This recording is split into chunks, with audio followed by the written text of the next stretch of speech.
Good afternoon, YouTube followers. Here we go with the Glastron. That looks nice and flat.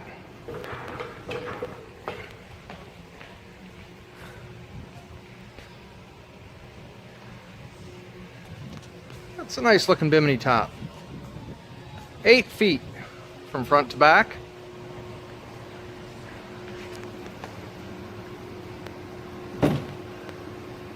There we go. We have zippers forward for the front bimini and zippers on the side for some screens.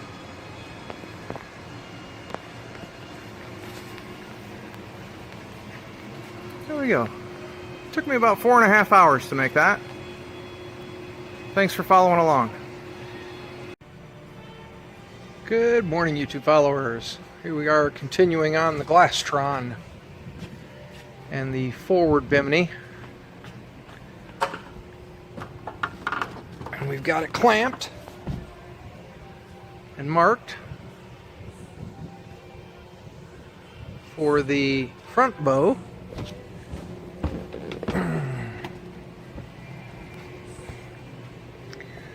And then of course for the zipper, we're just stapled in with my handy dandy P3 stapler. And this one needed a bit of a dart here on the sides, so we just took the stapler and put a little dart in on each side, mark the reveal for the end, and then up here at the beginning decided to go a little bit lower. It wasn't quite sitting on the boat right, so we adjusted to make sure that we've got the same reveal on both sides. So there it is, it's coming off and headed to the table. Thanks for following along. Oh, that figures. Just as I start to record, the compressor kicks on. Well, good evening, YouTube followers.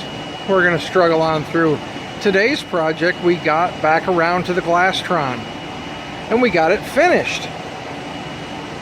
We just really had the front left to do. But now it has a full screen enclosure, and it's been carpeted. Full carpet job inside of there.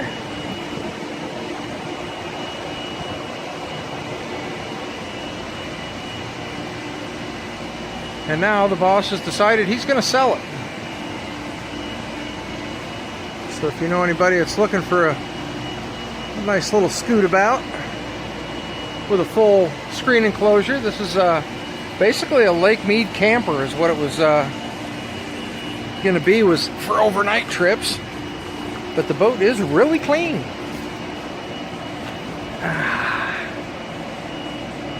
And we have full forward and rear bimini and full screen enclosure.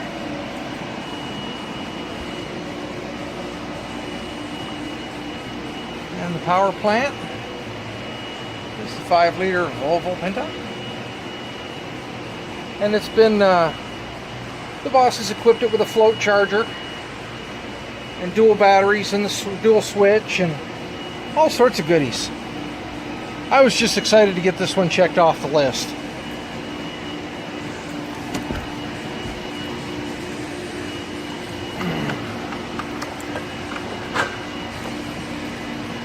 There we go, one more screen enclosure to make a boater happy. Thanks for following along. This one sure took a while, didn't it? Alright, Just You TV followers, here we are on M as in Mary, M dock. And this party barge is getting a full cover. Well, snap-on. It'll be down to the rails. The upholstery is exposed on the back side here, so the cover will come down to the snap line. Lots of snaps left on the boat as their old cover fell apart. So a lot of condensation. Beautiful morning here at Lake Mead, or Las Vegas Boat Harbor. But there's condensation all over the boat. And I just happen to have Cody with me today. So we sent Cody back down, or back out to the ambulance to get some towels so we can wipe the boat down. Because I have a Big old slab of canvas here in the bag, ready to be patterned to the boat. But the boat's a little dirty because it sat here all summer with no cover. I'll show you the original slip that the boat was in. And at first we had to no-bid the job just because the where it sat.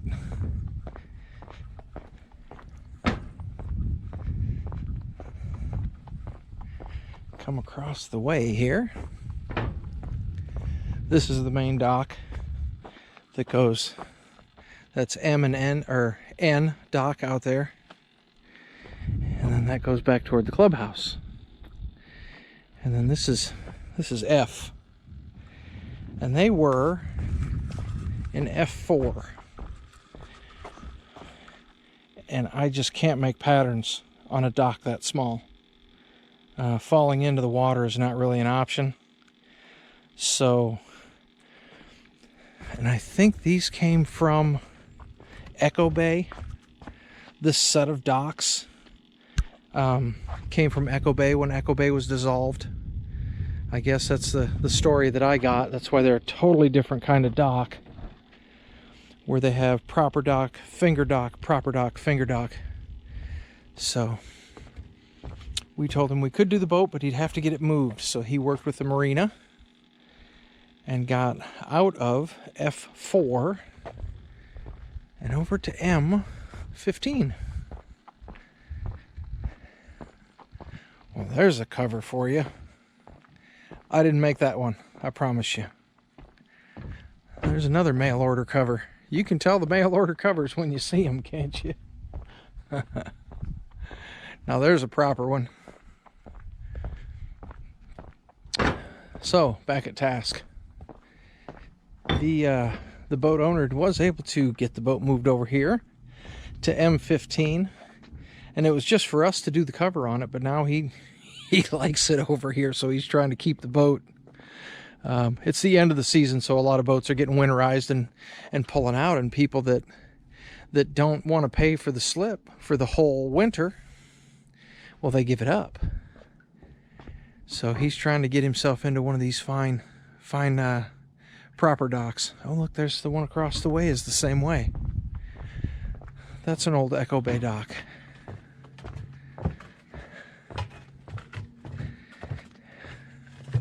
Where you've got proper dock, finger dock, proper dock, finger dock, proper dock, finger dock.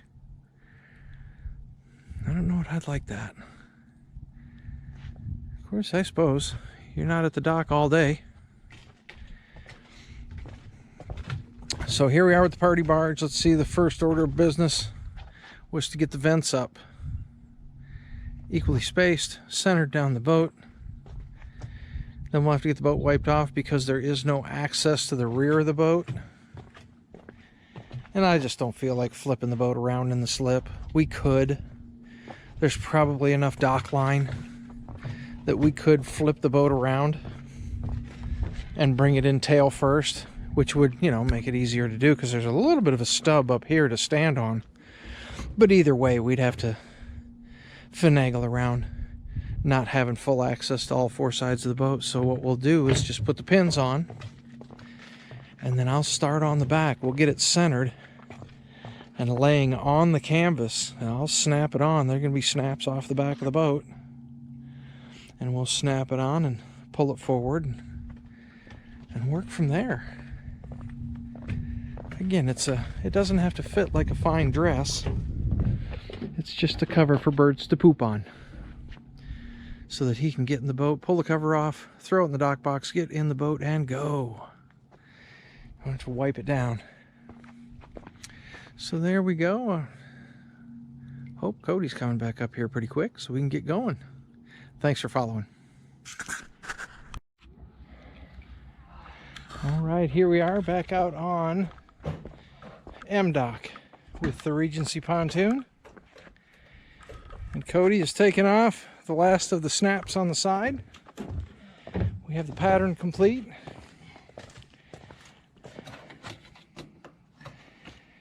You have to take them off without popping them into the water, which is not as easy as it sounds. So we have it marked for reinforcements. There's a lot of places where the cover will sit on the upholstery. So we'll back it with some fuzzy vinyl. 3 vents, 3 poles. And we're just getting ready to wind it up and get it back in the bag, head back to the shop. I wanted to share with you what it looks like on the boat. We'll pick it up on the table in fabrication. Thanks for following. Well, good morning, Josh TV followers. It's Saturday. Quiet Saturday. This is the big cover from the lake, the big pontoon boat. So we're doing the typical burn and turn for all of the seams. Look at the underside. That's where all the staples were, but just on the outside. So we burn, turn, then we get the ruler and get ready for the double hem. It's hard to see on the linen Sunbrella Marine. But this is today's project. Hoping to have it completed. There's not a lot of reinforcements on the underside. Oh, breakfast is done. There's a little bit around the helm and on the back sun pad engine cover. It just wraps right around, so we'll have to put a buffer layer on that. But other than that, it's just a big cover is all. 4 zippers, I think, is all. So we'll get this one knocked out because oh, there's no boats. No boats in the shop. The blue boat got picked up yesterday, and he's just thrilled. He was taking his boat out today. It's supposed to be beautiful out at the lake. And then I got Ralph's boat done. And so he took it back to the house yesterday, and I'm going over there this morning to help him launch it down at the lake. We may take you along for that adventure. For right now, we're going to put some time in on this after breakfast. Thanks for following. All right, Josh TV followers and those in the Sailrite group. And this is kind of toward those of you that are turning your Sailrite into a printing press and trying to figure out how to get that sucker to print out some $100 bills. It can be done. But you run into problems with patterning. And the problem is when you're trying to make money sewing, you got to move fast, okay? You quote them so much, but then you've got to make that happen without hitting errors and being able to not have to use a medium for patterning, okay? So we were talking, Jake had put up a post. I believe it was Jake had put up a post about he ran into a boat that was all common sense fasteners, okay? And we'll do a quick, let me pull out my sample here for the customers. When we're showing the customers what kind of fasteners we can put on their boat. The common is the snap, okay? It's just a simple, they come in several colors for the cap. And then the socket, they come in two varieties, a stainless steel insert and a brass insert. And it's just in how well they snap on and off and their corrosion resistance, etc., etc. Okay? Basically here for us, we use the stainless ones all the time unless it's something that is going to get snapped and unsnapped frequently, and then we'll put in the brassies because they do come on and off a little bit easier. Then you have the locks fastener. The locks fastener is kind of like an air chuck or an air fitting, if you know how those work. You have to lift up on the bonnet to get it to let go, so it'll set down on the ball and then it kind of locks on there and you can't get it off. It will not let go until you lift up on the bonnet and then it lets go. They're from Germany. MGs, Triumphs, Austin Healey's use the locks fastener for their Tonto covers. Tonto covers. And then common here in the States is the common sense fastener, or what most people call the twist lock, because it twists and it locks whatever on there. When you put a twist lock on there and you Put it on, and then if you come back and the cover is missing, the cover was stolen. Okay, these don't come undone. They just don't. So someone had to go through and undo them. And in most instances, we'll put snaps all the way around the boat, because if you step on that with your foot, or if a young lady sits on it with her butt in a bikini, it's not a big deal, okay? The locks fastener, I don't know if you can see that, it's a ball. And if she sits on that on her butt, it may poke a hole in her skin, and if she slides, it may rip a hole in her butt. Same thing with the common sense fastener. If someone wants to fall on that, slip and fall, that's going to go in you. So we try not to use these if we don't have to, or if there's somewhere where there's a step, a trip, or a slip and fall, or obviously on the side of the boat where you're going to get bumped into the dock, that's going to just snap the heads off. And these aren't cheap. These are about $1 a piece. These are $5 a piece when you do the base with the head. Cost, you're looking right around $4 or $5 a piece. And then the snaps, these are 11 cents a piece. I think these are, together it's a quarter. So that's why everybody goes with snaps, because they're cheap. They work. If you go all snaps, though, when you get to 45, 50, 60 miles an hour, you need to go check your boat. Because if one comes loose, tick, tick, tick, tick, tick, tick, tick, it'll get like a zipper. They'll all come undone.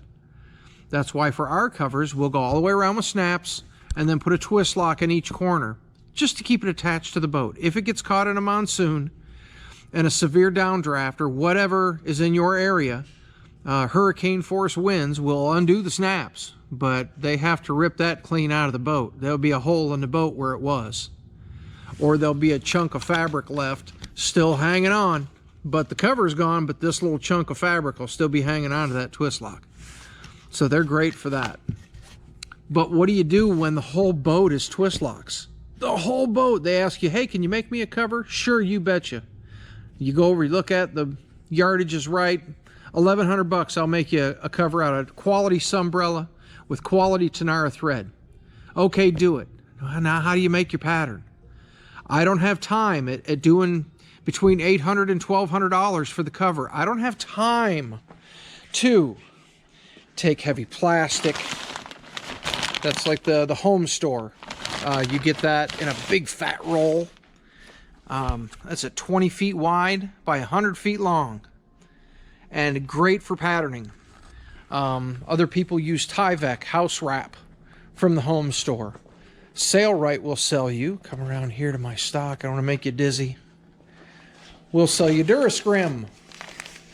And Durascrim, it's thin plastic. I like Durascrim because of the tattletale strings. If you start to pull it and deform it, it'll show you.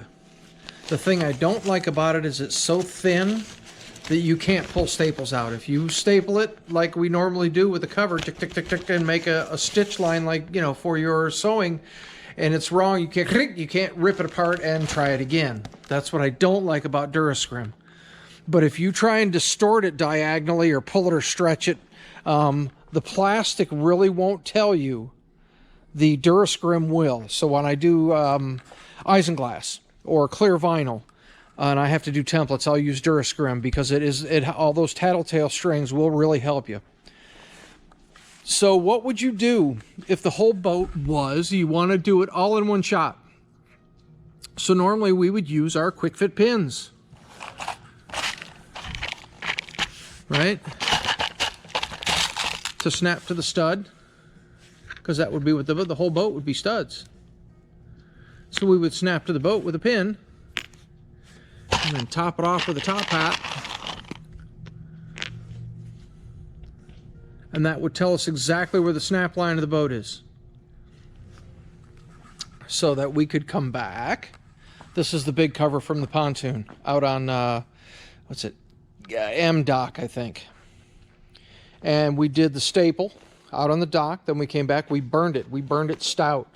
We put our hash marks in it so that we could tear it all apart and turn it inside out or right side out and sew it. That's what that looks like. But then you can see where the snap line is. You can clearly see this is the inside of the cover. You can clearly see that is the outside of the cover. But if it's all twist locks, what do? Well, I cheat. This is how they're put in. Most of them, they're put in with rivets or screws, or they are just like a wood screw that would go right into the fiberglass. And if you pull them out, you just put in a snap in its place, and then you can still use your pins to make a pattern, and that way you can just use the canvas. Just like this. I didn't have to go out and make a pattern and then transfer the pattern and then allow for alterations and multiple visits. I'm going to have this cover done in 2 visits. I went out there with Cody just because it's heavy. It's heavy and I'm old and crippled.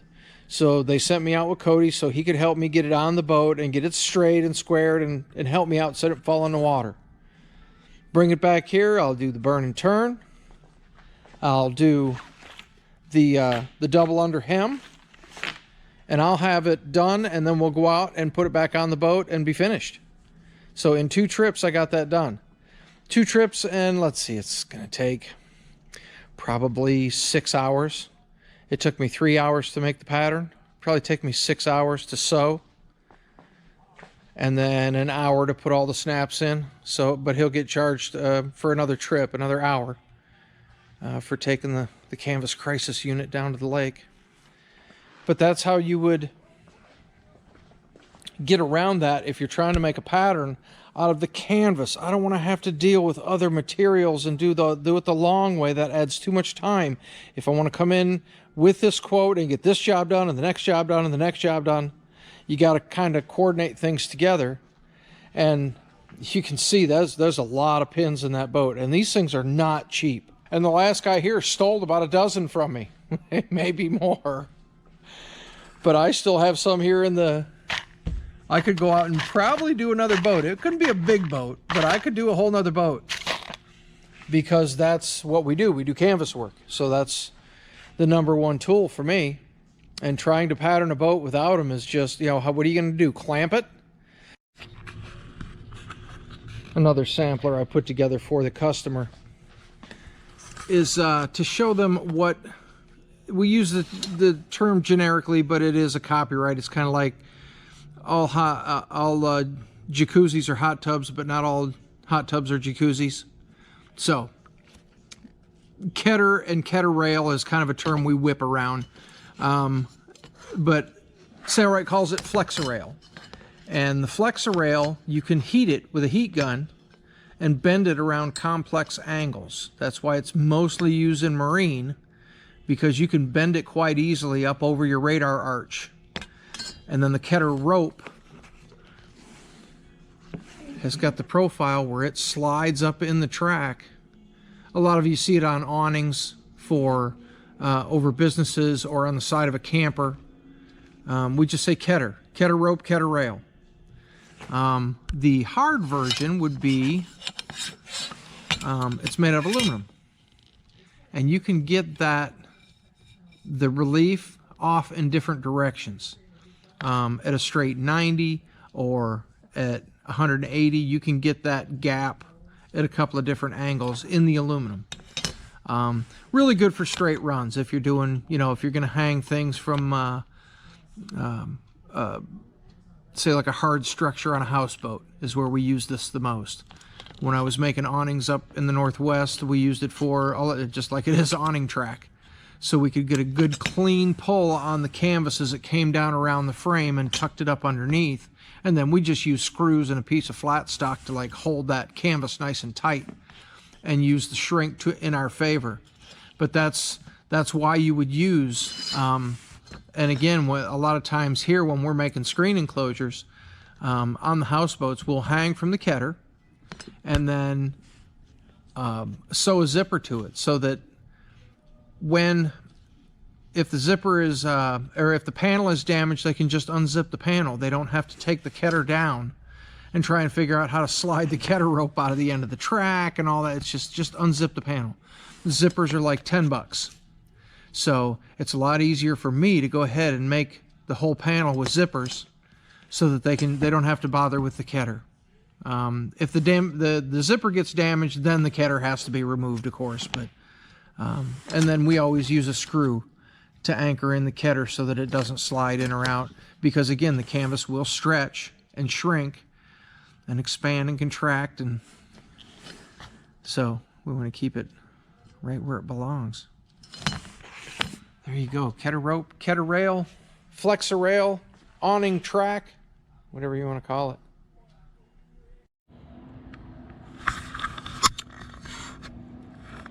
All right, welcome back, Joshua TV followers, to M15 and the Regency Party Barge.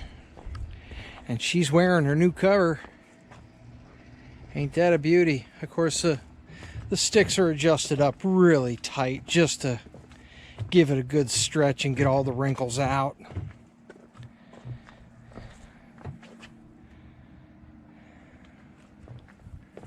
Beautiful day out here on Lake Mead. Oh, it's just gorgeous.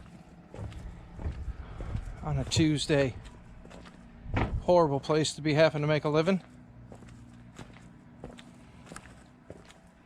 The studs on the boat are really corroded. And so we left them instructions. They're going to need to use the tool to get the cover on and off the first couple of times they use the boat, until those studs clean up a little. There it is, the conclusion of another big ass boat cover.